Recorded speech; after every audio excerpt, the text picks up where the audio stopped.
I'm Laura Bennett. When you move house, it is a really stressful time, and not just for the adults, but when we're caught up in the move, we can forget that kids are going through some real struggles as well. To help us out, psychologist and parenting expert Collett Smart joins us. Hello. Hi, Laura. Now, what are kids really going through, and how do they communicate their struggles when we are moving house? I think the key is to not assume you know what they're going through. I think children can hide their feelings, particularly if they know that you're stressed. They can tell you're stressed already because it is stressful moving. So they tend to not tell you how they're feeling. And even if they don't look stressed, there's often stuff going on underneath, and small worries can grow into big fears for children. For many of our kids, even our teens, but little kids, things can show up in tears, tantrums, moodiness, explosions, a lot of that. And sometimes they look completely unrelated to the move, but they seem more volatile. And that's when we need to go, something's going on here and we're moving. So let's talk. Because their worries are really on a different plane. Like as a parent, you're thinking, okay, have I got the removalist? Have I got the dog? Have I got the kids? What are the things that are going through a child's mind that they're worried about? Look, any change, even exciting change, is hard because it's new. So as soon as something is new, it makes us uncertain and unsettled. So children will be afraid of, particularly if it's a local change, they're still wondering, is my bedroom going to be weird? It's not my space. So even your four walls of your child's bedroom is what's familiar, and that makes them feel safe. So suddenly their safety is out of whack.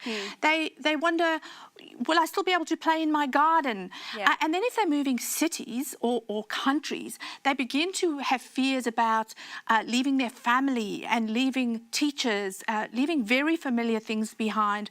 Obviously, I moved countries and my children were very tiny. And I actually wish I had been more aware of it when my children were little, because looking back, I realised how when my son he was 3 at the time, a lot of his behaviours were actually displaying stress. Right, and it helps you understand that they're not just playing up, there is actually something going on. Yes. So what would your recommendations be to help through that time and address some of those worries?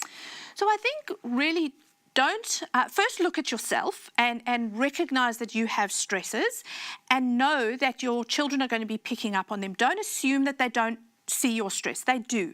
Even if you don't talk about it, they will overhear you. So don't avoid talking. Talk with your children, even your little children. Ask them, what are you feeling excited about? What are you afraid about? This is what mummy's feeling a bit nervous about. Be honest with them, but then also give them some of the positives.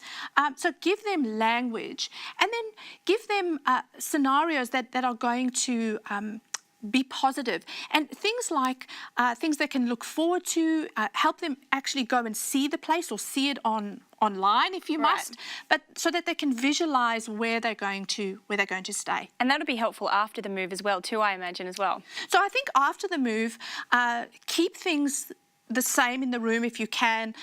Don't be tempted to redecorate your child's room on the move. Familiar smells and sights are very helpful for children. My daughter was only 18 months when we moved, and I didn't even realise having a familiar teddy with her.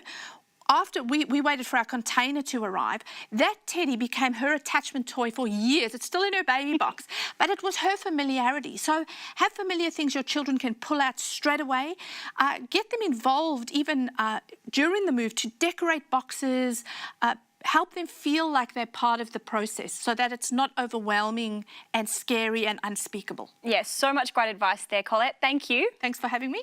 No worries. And keeping something like that, a teddy, something familiar, sounds like a great idea when you're moving house. You can find more advice just like this on our Facebook page and find us online as well.